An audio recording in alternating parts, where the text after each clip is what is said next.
Traumatic events have scarred humans for centuries, all the way back from saber-toothed tiger attacks to present-day war. Even though the effects of traumatic events have been seen throughout history, this mental injury has only been medically defined as post-traumatic stress disorder, or PTSD, since 1980. Before PTSD was a diagnosable disorder, veterans had no way of dealing with their mental problems and were referred to as shell-shocked. Veterans from these wars never got any help and were oftentimes put in mental institutions with no way of dealing with their pain. Veterans now have many resources to help get through their PTSD. The U.S. Department of Veteran Affairs has been helping veterans for years with post-traumatic stress disorder and offers two different types of treatment, psychotherapy and medications. Although programs for veterans today are much better than they were years ago, these treatments only help partially. Post-traumatic stress disorder never goes away. Treatment only lessens its harm. I served for 4 years in the Marine Corps from 05 to 09. And I spent about from 1960 to 1966 in March. I decided to join the military as I started having issues back home. Was getting in a lot of trouble, got arrested for DUI, and decided I needed to make a change for the better.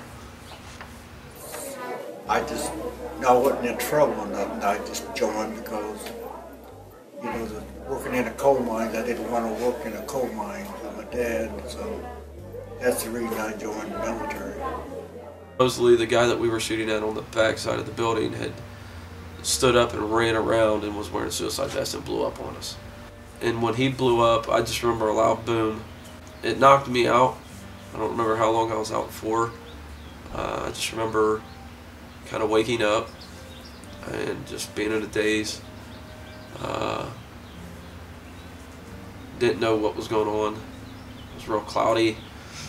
And I just remember looking over. I felt like I was in a dream. I was looking at my arms, looking at my legs. And I wasn't seeing any blood. And I still felt like I was dreaming until I heard all the screaming.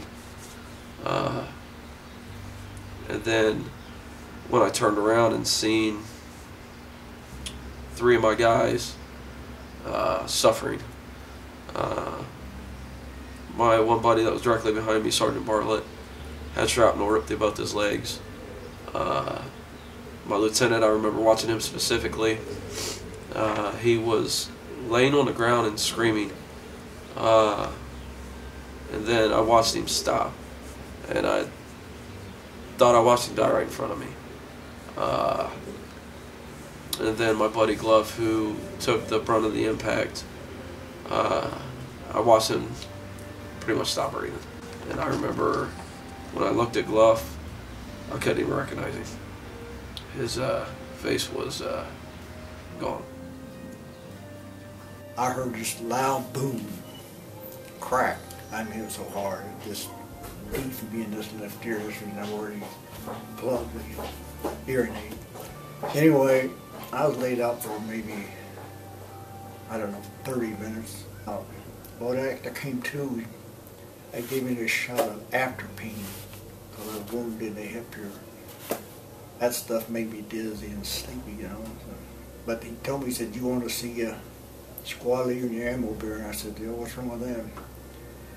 He said, "Well, the ammo bearer got his head blown off." Off. He said, "The squad leader got a big hole that big in his chest, and he's dead." Well, that kind of shut me up. I was wondering why it didn't kill me, And I got to think about the Lord's Prayer. Lord, I pray to the Lord, if He watched over me, I'd change my ways. I didn't tell nobody this. But they put us on a helicopter, put me in between those 2 guys' bodies in the body bags. And flew us back down to some tent there in an old hospital to fix me up. And got back to the base camp, and some of the guys kept asking me, "How come you wouldn't kill Walt?" I said, "Don't ask me. I guess it must have been the Lord doing, not mine." When I first came back, in, let's see, we got back April of '09. And when I came home, like, PTSD is still kind of a new thing. Back then, they really weren't diagnosing people with PTSD, I guess you could say. But they started categorizing it with the signs and symptoms that a lot of combat veterans were having. And I noticed when I came home, I was very short-tempered,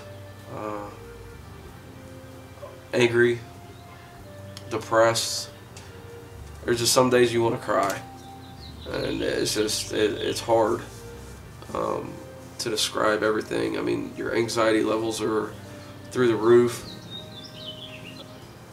I had a real big problem with sleeping. I couldn't sleep. I always felt like somebody was watching me. So I had to be put on sleep medications to help me sleep.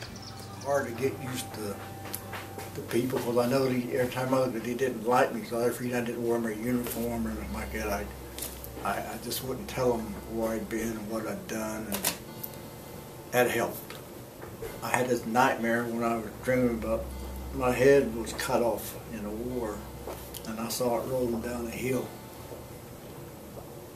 That's because I think George got his head blown on. It stayed with me, you know, and I had dreamed falling out of the bed because I was jumping out of the airplane without a parachute. All these things, I don't know why these things kept rolling around, they were bothering me.